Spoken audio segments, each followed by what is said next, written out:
All right, today we are stepping onto the factory floor. But this isn't your typical factory with assembly lines and heavy machinery. Nope. We're talking about the modern digital factory. We are going to pull back the curtain on one of the most powerful platforms out there for business innovation, SAP's Business Technology Platform, or as you'll hear it called BTP. But let's kick things off with a huge question.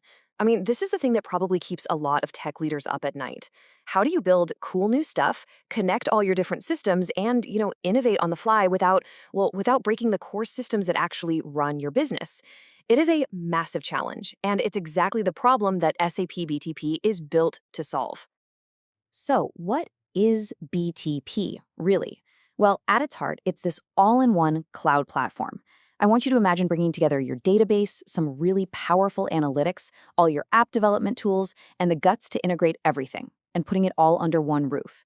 The whole point is to give you a stable, powerful place to build, to extend, and connect all your business apps without having to reinvent the wheel every single time. To really get our heads around how this digital factory works, we've got a bit of a roadmap for our tour today. We're going to start with the basics, what BTP is, then we'll look at the blueprint for how it's all structured. After that, we'll hit the factory floor. That's where apps are built and integrated. We'll check out the security systems, and then finally, we'll take a little peek into the future to see the expansion plans. Okay, first up, let's look at the foundation of our factory. What is SAP BTP really made of? Well, it's all built on what they call the four powerful pillars of innovation. These pillars are kind of like the main departments in our factory. You've got database and data management. That's your engine room for super fast processing. Then you have analytics, which turns all that raw data into actual insights. Application development is where you build your custom apps.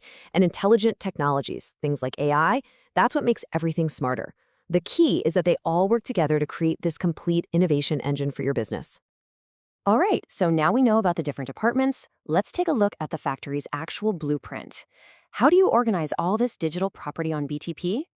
Well, that's where the account model comes into play. BTP uses this really clear hierarchy. Right at the very top, you have the global account. The best way to think of this is like the property deed for your entire industrial park. It's all tied to your main contract. Then you can use directories to kind of zone off different areas for different parts of the business. And inside those zones, you have your sub-accounts. These are like the individual factory buildings, each for a specific project. And then inside each of those buildings, you find the environment. That's the actual workshop floor where your apps get built and run. And just to make this crystal clear, the global account is the big picture view. It handles the billing, it handles the overall management for the entire organization. The sub-account, though, that's where the real work gets done. It's a totally self-contained unit for a project or a department, and it keeps all the resources, services, and apps for that one task completely separate. So you have one industrial park owner, but many individual factories inside. Okay, let's get to the really exciting part, the factory floor itself. This is where things actually get built, and it's also where we find the supply chain that connects everything. This is where you see the real power of BTP come to life. So, on this factory floor, you've got different workshops, or as they're called, runtime environments, for different kinds of jobs. Need a really versatile space for modern cloud apps? You're probably going to use the Cloud Foundry environment. Need to specifically extend your core SAP systems? Well, the ABAP environment is your specialized workshop for that. And for that real cutting-edge stuff with microservices and containers, you've got Kaima, which lets you run pretty much anything that can fit in the Docker container. But look, a factory is totally useless if the different workshops can't talk to each other, right? And that is where the factory's central nervous system comes in, the SAP Integration Suite. This thing is the connective tissue. It links all your processes, your applications, and your data, no matter if they're in the cloud or still running on-premise. Now, let's clear up something that trips a lot of people up. The difference between two key tools here. Think of Cloud Platform Integration, or CPI, as the factory's internal conveyor belt system. It's moving data between all the workshops, maybe changing it along the way. API management, on the other hand, is the secure loading dock. It's all about controlling how your finished products or services are published and shared with the outside world.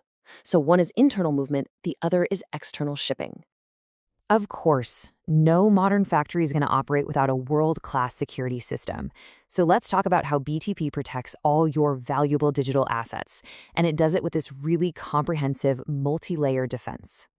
The core idea behind BTP security is something called defense in depth. And the concept is actually pretty simple, but it's incredibly powerful. You just don't rely on one single security measure. Instead, you build multiple overlapping layers of defense. So if one layer somehow fails or gets breached, there are still several others standing in the way to protect your really critical systems and data. And this is what that layered approach looks like in practice. BTP security. It starts way out at the network layer with things like firewalls. Then you've got authentication to check who is trying to get in. That's followed by authorization, which controls what they can actually do. The application and data layers protect your code and your info with secure coding practices and encryption.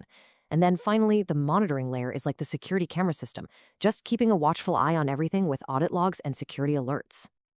To really get that security model, you've got to understand the difference between authentication and authorization. It's simple. Authentication is all about identity. It answers the question, who are you? It's like showing your ID badge at the factory gate to prove you belong there. Authorization is about permissions. It answers the question, okay, you're in, but what are you allowed to do?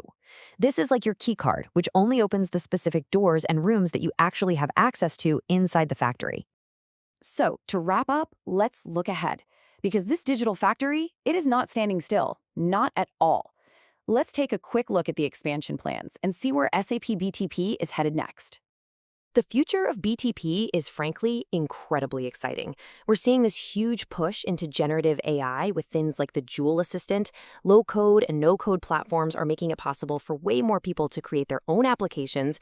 The whole underlying architecture is shifting to be more flexible too, moving towards models where you build systems like they're Lego blocks, your data is more decentralized, and you only pay for the exact computing power you use. It's all about making development faster, smarter, and way more accessible to everyone. And that brings our tour of the digital factory to a close. We've seen how BTP gives you the foundation, the blueprint, the workshops, and the security you need to drive real innovation.